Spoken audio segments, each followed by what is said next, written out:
am Amitha Balachandra. I do the 6:30 p.m. show every single day here on this YouTube channel. The point is to pick up one topic and break it down, basically simplify it for you. Make sure you ask your questions because the chat window is open. Use the super chat feature and ask your questions so I can see that you've asked those questions, and we'll take it up during the course of the conversation.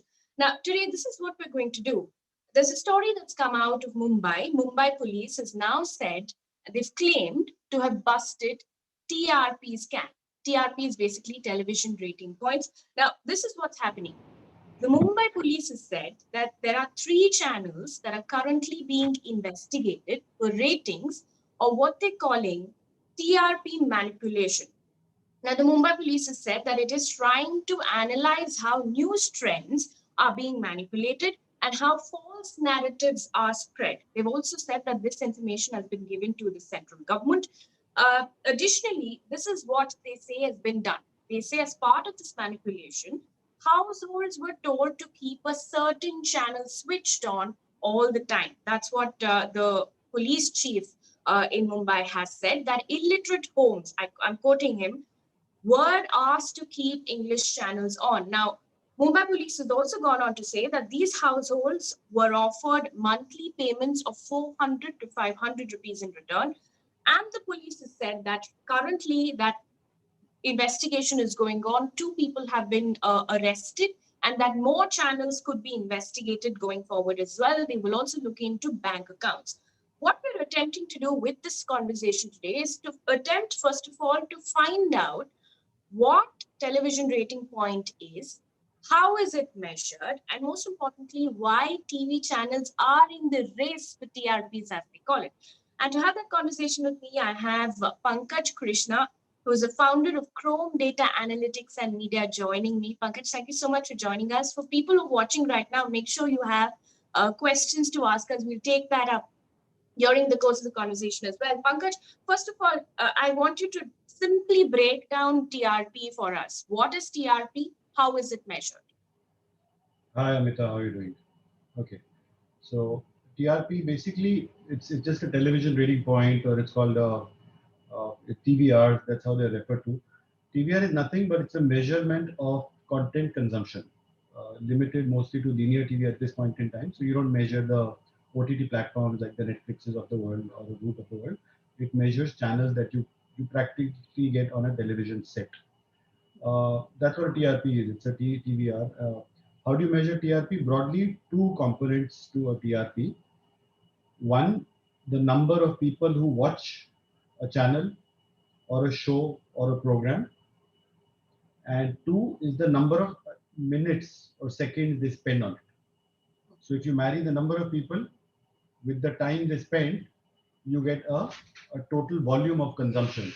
And when you take the total volume of consumption and you divide that by the total possible consumed TV, that is called a TRP. So for example, if you spend 30 minutes watching a show and you divide that 30 minutes, if you are considering that show vis-a-vis some 10 other shows, and the total time spent on watching this particular show is 30 minutes, divided by the total time consumed possible that could be consumed across all the 10 shows at 300 minutes, then the TRP or the TVR for the show would be 30 divided by 300, which comes to about 10%.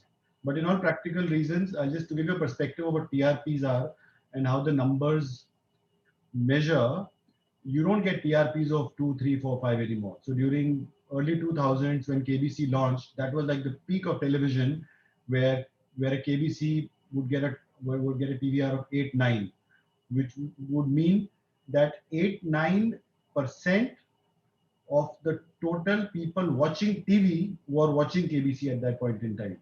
Right now, because there are 1,000 channels, the TVRs are all in decimals. They're like a 0.1 or a 0.001 or a 0.5. That's how TRPs are. And how are households, involved? If you can help us break that down as well, because this is one of the things that the Mumbai police has said. The Mumbai police has said that as part of this alleged scam, households were told to keep a certain channel switched on all the time, and that is how the scam happened, according to the police. Yeah, so I think if you look at this entire methodology, for want of a better term, I think I'd call it archaic and obsolete. Now, the way the ratings system works in India and in fact across the globe is something called a people meter system, right? So what a people meter does, it's a box which you place between the television and the set-top box. Set-top boxes which receives the channels, which could be a Tata Sky or a City Cable box. Uh, the people meter is placed between the two, or it could be parallel to the television, where whatever is going to the television parallelly goes to the the people meter as well, right? And what this does is it gives you minute by minute data on what is being consumed. That's what a people meter is. Now the problem is when you have a hardware, there is always a limit to scalability, right? So you cannot go beyond a certain number of boxes. So in India, the average number that is quoted is about 40,000 meters. Now these 40,000 boxes represent approximately the 40,000 boxes represent approximately 200 million homes in the country, right? So if you dissect the 40,000 homes to a city level, you are left with a much lower number, right? So if you take Bombay as an example, and there are 40,000 meters across the country, in Bombay, let's take there will be approximately 1,000 meters. Now, if there are 1,000 meters and a channel gets approximately 1% reach, which basically means 1% of the market is watching a particular channel, that 1% of 1,000 would end up being 10. Okay. Right? So you're looking at like 10 people in a city representing the consumption of a channel. And that's where the problem lies, because when the sample is so finite, if you actually go and rig a home or bribe a home and get him or her to watch a particular channel for a few hours, that could give a spike in the So you entire think rating. because the sample is very finite, it's easy to manipulate. It is easy in the sense it's a research constraint. Okay. It is a research constraint because there's a hardware involved. The box costs a few $100s, so you cannot do a census kind of a measurement. Is it easy to rig? Uh, well, Indians are very smart people, so when there is something called a secret panel, eventually the list does come out, right? So channels which do want to rig the system can actually go out and find those homes, and between those homes there is going to be people who are willing to. So, so I also want to ask you this. One of the questions that's coming from Bharat Rawal, who's asked this question, saying that I don't know if it's a question for this discussion, but TRP has led to the downfall of news media undeniably. Is there a way to reset the system? Is the system the problem then? Yeah, I think it's a system failure. I think more than a failure, it's a constraint to first begin. I would say it was a constraint till about a decade ago because that was the only technology available to measure content consumption. Right now, I would say it's more of a system failure because that's how it's been going for the last so many years, ever since television evolved. There is much more technology available today where audio fingerprinting can happen on a mobile phone. So right now, you know for a fact that Google is listening to what we are saying right now, right? The fact is we are on YouTube is separate, but even if you are not on YouTube, the phone is actually listening to the conversation that we are having, everything that's in the public domain. Now, if you were to watermark that conversation, it could actually tag what is happening, what is being consumed. So if you were to watermark the audio playing of a television set behind me, that could measure viewership. That technology is not new. It's been there for almost half a decade, and that can be easily implemented. The beauty of the technology, obviously, is the fact that there is no issue to scale because there are millions and millions of phones. Just install an SDK and get people to track what is being consumed. But then there is a history to the TRP methodology, and that's exactly what's been going on. Amitha. And I want to talk about the system itself. I'll come back to that in a bit. But one of the questions that's also coming in is who knows where the setup boxes are? You were speaking about setup boxes. So the people not taking it. How do these channels know? I mean, and if they do, then is there a leak?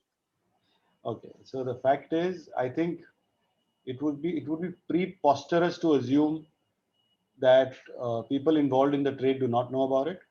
Uh, the relatively smaller players tend to rig the system. They know about it.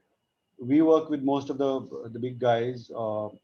In all fairness, given a choice, they don't want to know about it because so your ex-employer, so I know, so they would deliberately not want to rig a system. But given a choice, if someone wants to know about where the people meters are, it's easy because the installation happens through a human, not one human to install 30, 40,000. There are like hundreds of humans involved. There is an agency involved. There is a second agency. There are subcontracts. So it's very easy to break the system. So do people know about it? A decent number of people do know about it. There are, I don't think it's only 3 channels. There are more small regional players that are equally involved in rigging the system. And because it's easy to rig.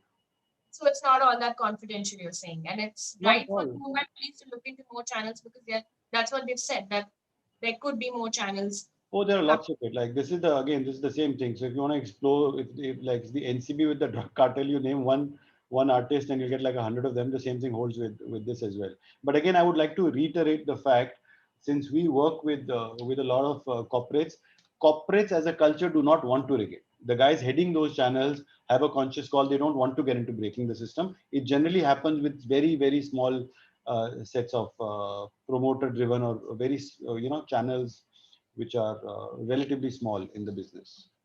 And one of the things that the police has also said that it's fair. I mean, the police has said that it would be fair to assume that if this is happening in Mumbai and this is that's what they found, it could be happening in other states as well. What's your response to that? Most logical statement. They're obviously right. If it's happening in Bombay, it's obviously happening way, yeah, on a bigger scale on smaller towns. In smaller towns, it's much easy. Bombay is like still relatively tough because it's still you're sitting in the commercial capital. It's definitely happening more in smaller towns to a great degree. Okay, coming back to the system that you said has the system has to change. One of the comments that had come in from the IND minister, Prakash Javadekar, a couple of weeks ago, was that this system either has to be stopped or improved. What is your response to that? And if so, then what kind of regulation? Sorry, Amita, I lost you between. Can you just repeat that again? If you can tell us what kind of regulation you think needs to come in, because a statement that came in from the Union Minister Javadekar said that TRP rating either has to be stopped or improved. I agree with Javadekar ji. There was a conversation that I was part of. Now, the issue, I'll tell you where the INB minister is coming from and why he said what he did. Uh, it's a very responsible comment. The problem today with most news content creators, they are not competing within the news genre. They are competing with the general entertainment segment. People primarily come to television to watch for entertainment. No one comes to TV to get educated. More so, the sample of 40,000 who get some 300-400 rupees a month belong to a different strata altogether. They would definitely not be watching uh, a hard news communicated in a non-regional or probably an English language. They probably would more keen on gossip or on general entertainment. Now, to to get eyeballs from general entertainment, because the sample, the stick that measures entertainment is the same barometer used for measuring news. In the process, entertainment or news actually becomes a surrogate for entertainment, and you see that happening. That's why everyone's accusing news of really dumbing down audiences, and we saw that in the last 2 3 months, right? So the issue lies with the fact that news is an advertiser driven market. Since it's advertiser driven, it needs to prove some numbers, and to prove some numbers you have to cater to masses, and to cater to masses you have to be entertaining. So when you said that, I mean, this is something that we know, but for viewers at large who are watching, you said that news is an advertiser-driven business. Help Yeah. us explain that point that you made about the fact that news is an advertiser-driven business. How does that work, and why TV channels are in the race for TRPs? What happens when it decreases, increases? How it affects channels? Yeah, so okay, I was on the other side of the table with National Geographic when we used to sell media. I've been a buyer as well on television. There are two ways people buy media as in advertisers. One is on perception, and one is on ratings. Perception would mean that, listen, I'm selling a Volvo car, so I'll try and get associated with a brand which has an upmarket audience. That's a brand association.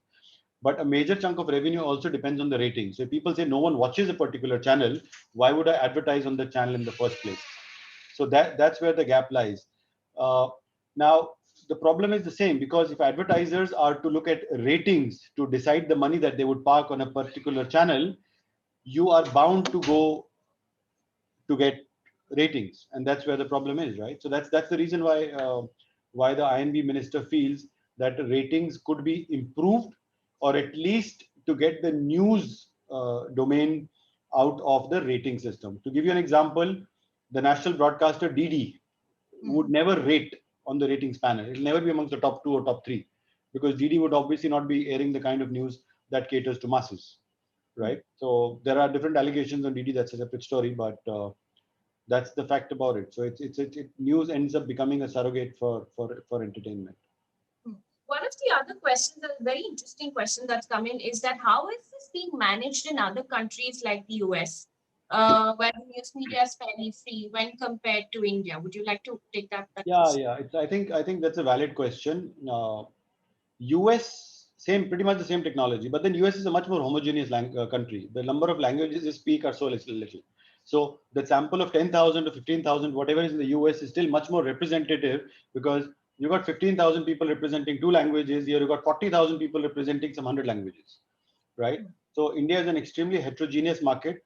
This is not new. This debate, Amita, has been going on for 2 decades, right? So let's not point fingers at Bach alone, because when TAM used to run the rating system in 2005 or 2004, the entire list of people meters was out on network 18, on CNBC TV 18. They put out the addresses of all the things because the list had leaked. So this has been going on forever. Hmm. Uh, there is a huge gap. So and it's not India, it's global. But then the other thing that also happens in more evolved, not, I wouldn't use the word evolved, in countries like the US, is their distribution platform also goes through one. Like there is there are single players. You don't have multiple. Like India, you got 1,000 operators.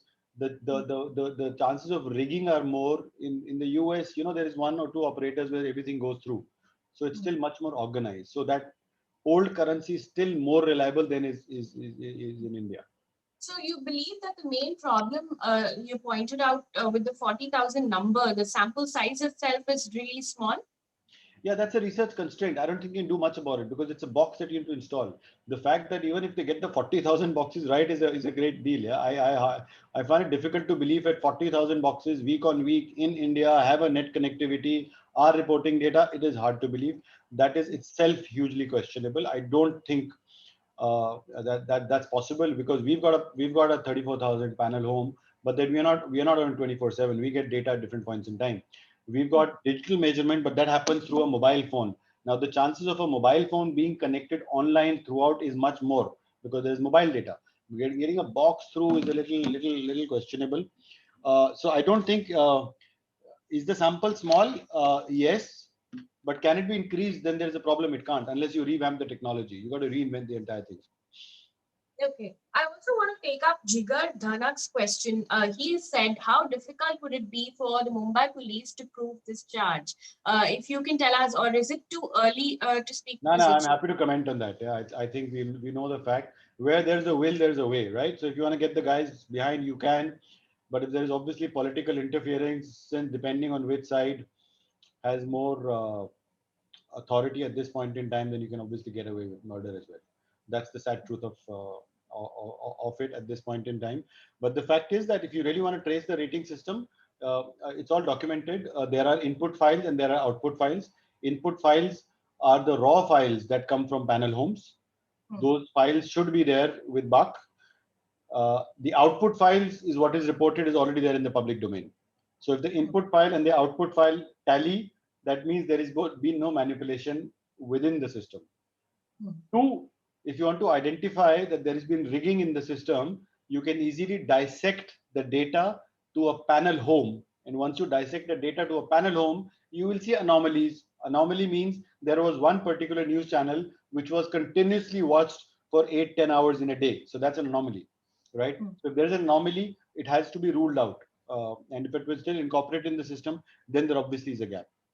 So, what action can be taken if proved, and what is the solution? One of the questions that's also coming from Ranu is: will digital have a bigger chunk soon than TV? Then this problem should be behind us. This is perhaps a separate conversation in itself. But Pankaj, if you can tell us what action could be taken if proved, one of the things, and second, what is the solution going It's forward? simple, yeah. We lead by example. News channels and anchors are all public faces. They represent, people do tend to follow, people tend to emulate public figures. I think someone is in the wrong. I think just bar the license. The long life to live, go do something better in life rather than wrongly influencing people, is what I would think. Definitely for the news domain, if anyone is involved. Entertainment ke case mein, you don't know. There are other channels that have been named, two channels in the entertain, but they're not. I don't know how true it is, how false it is. I do know the owners of the other two channels. I doubt it, but then if the name is come out, let the law take its own course. And what is the solution going forward? Have there been representations from the industry to sort of move towards another system, perhaps, or improve the system? Yeah, I think it's pretty easy. I mean, there are enough agencies to do it. There is a Bangalore-based company which has got the fingerprinting that can happen on the mobile, which basically means again tagging any channel that is going live on the servers. And if you hear the audio of that particular channel, the phone recognizes it, and you can take that sample to millions. We've got the technology, and that the technology is no longer like earth-shatteringly new. It's been there in the system for a while. You simply need to allow the technology to come forth, and you will get complete transparency in the system. One, two. What is more important is in digital, everything is live. So if you go live on YouTube, I don't know if you know how many people are watching this conversation or Facebook Live, you don't have to wait for a week for YouTube to send you a report that listen, the conversation that you had that day was watched by so many people. So that's transparency in the system. The same thing can happen in linear TV as well. Why not? So there should be more transparency, and perhaps there will be representations. You've said that there's already been representations, and there are solutions. The system has to change. Yes. Pankaj Krishna, thank you so much for joining us and helping us understand the TRP game in general. And for viewers who are watching, this is where the Mumbai police's case stands. They've said that they claimed to have exposed the TRP scam. They've also said that as part of the scam, households were told to keep a certain channel switched on all the time. We've named three channels. We'll see where things go. As of now, two accused have been arrested. Thank you so much for watching.